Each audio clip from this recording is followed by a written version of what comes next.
Set myself free. Now on we go, and everything bites. Hey, what is up guys, this is DJ Clan Smasher here. I'm just going to bring you some real close battles as far as our clan goes. So right here it's pretty funny because this is Moron going against Master. So let's see who wins. Who do you guys think? If you want, comment below before you find out. No cheating guys, don't go forward. Alright, so here he goes. Doing a good job against defending, and he just got arrowed by that. Now the other guy's giving him some attitude, and you know how that goes. Kind of starts a little fire inside you. So let's see how he's going to respond. So there goes that miner. He's going to pretend it's not even there. Now he's just going to rage, and he's going to try to get that balloon all the way to the other side. Uwitz is very effective at trying to stop it, but he couldn't do it there. It wasn't too powerful. So now he's going to be pushing. The other guy sends in his minion hordes, which makes it very difficult sometimes to deal against. As you can see right here, his tower got taken down. So now he throws in the hog. The enemy throws in the hog, and Moron tries to defend by throwing the minion horde, but it didn't work out so well. So now he's gonna pretend that miner doesn't exist. He's just gonna try to get that balloon on the other side to do some damage. He does get that first hit for the balloon, so that was cool. Now he's gonna try to defend against this minion horde and the hog rider with the other fella, the rager. So now he's going to throw in the musketeers. There's 6 seconds left, guys. Who's going to win? And boom! Look at that. Moron versus Master. That's hilarious. Moron beat Master, guys. 3-star. So anyways, right here we have another person, Moots. Moots is one of our top guys. He's usually like between 1 and 10 from our clan. Definitely above the 4K mark. So right here we're going to start with the musketeer. It's always good, guys, to start from the very back. It's very difficult to deal against the graveyard slash executioner deck, so you just want to try to defend as best as you can. The part that makes it very difficult, and you'll see here in a bit, is when they throw in the graveyard deck and they throw in the poison, because the poison pretty much kills everything that you're trying to use to defend against it. So that's what makes it very difficult to defend. So right here, Moots is doing a great job so far as far as defending, but so he doesn't throw in the poison there, but he does use that hurricane to try to take those down.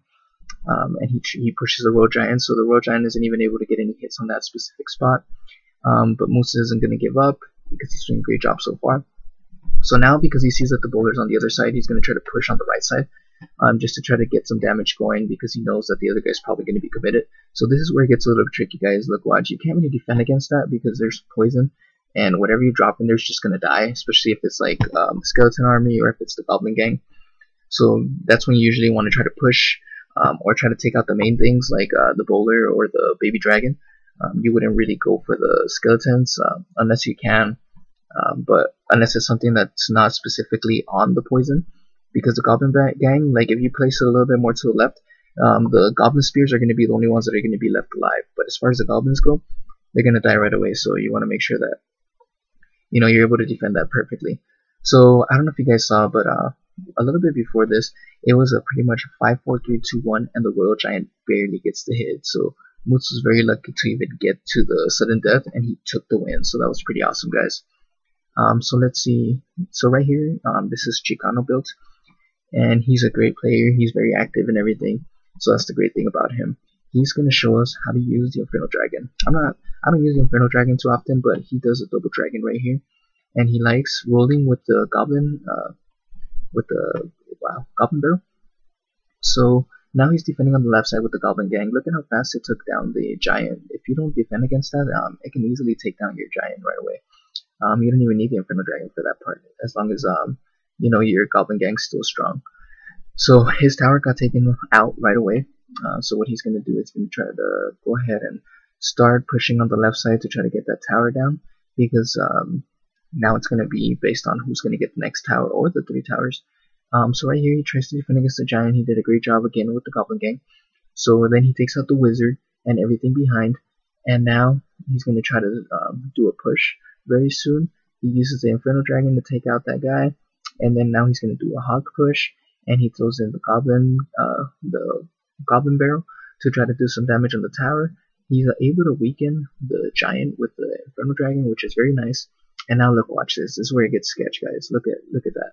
He throws in that Hog Rider to try to get those guys rolling all the way to the other side, and that was very smart because if not, that would have probably taken down his tower. Now he's able to defend, and look at this, guys. This guy's about to come back, and Chicano Bill was able to stop him. Way to go, Chicano. He was able to show him how he was built. Heck yeah. So right here, we have that one guy. He's usually our number one guy in our main clan. So guys, we have New Mexico 2.0, and New Mexico 3.0. The leader for the New Mexico clan, and then we have a few other leaders on the other clans. So if you're interested in joining, feel free to join. Usually our New Mexico main clan is accepting people right now at 3,800 trophies or above. And then the other clans are open to almost any trophies. New Mexico 3.0 is more specifically for English speaking because we do have a lot of Spanish speakers, especially in 2.0. But it's still a great clan, very active. And that clan, it's pretty full and usually gets filled up right away. We try to have active people, guys. And the main clan has most of the top pushers for our side. At one point we did reach the top 200, so that was pretty cool. We're trying to push at that point again. And guys, look at this. So this that one guy is very good when it comes to this deck, and I would recommend copying it, especially with the meta that's coming up, just because the Night Witch is doing. It's a very powerful deck, especially if the enemy knows how to use a Night Witch. And that one guy right here is going to show you how to take out the Night Witch in this specific battle. And I'll be posting another video of the Night Witch, just because that one deck that I showed you guys in a previous video, it's doing so well that it got me to the 4800s at one point. I was at 4100 at that point, and I wasn't really trying to push. I was just doing my crown chest. Next thing you know, I started winning and winning, and I kept winning so much to the point that I got to like 4500 right away. And because I kept winning so much, I decided to keep going until I lost. I got to the 4800s, but then I stopped right there. So then I started pushing for the next day. But right now I'm currently at like 4600. So guys, watch this. This is how crazy it gets. Look at his hit points, and he's able to come back with the giant. That was a clutch move. Way to go, that one guy. So right here, he did a great job. He even posted another one. This is probably like a challenge or a tournament that he was in. So everything's standardized, you know. You have your level 7 rares, you have your level 9 commons, and then you have your level 4 epics, and then your level 1 legends. So right here, he's dealing against an annoying expo deck. Usually, those are so difficult to deal with, especially if your stuff's not fully up. And right here, everything's kind of even Steven, so it's a very difficult deck to deal against.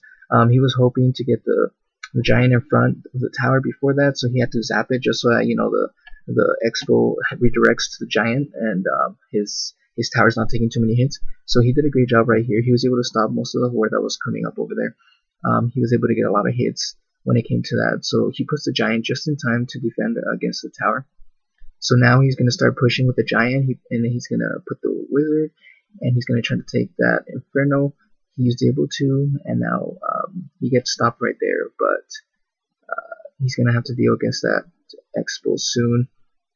For now, he's just, you know, holding off the little things that he keeps throwing. He puts that giant in time to be able to stop that expo from taking out his tower, and now he's just trying to do the push to try to take out that inferno and trying to get his tower eventually.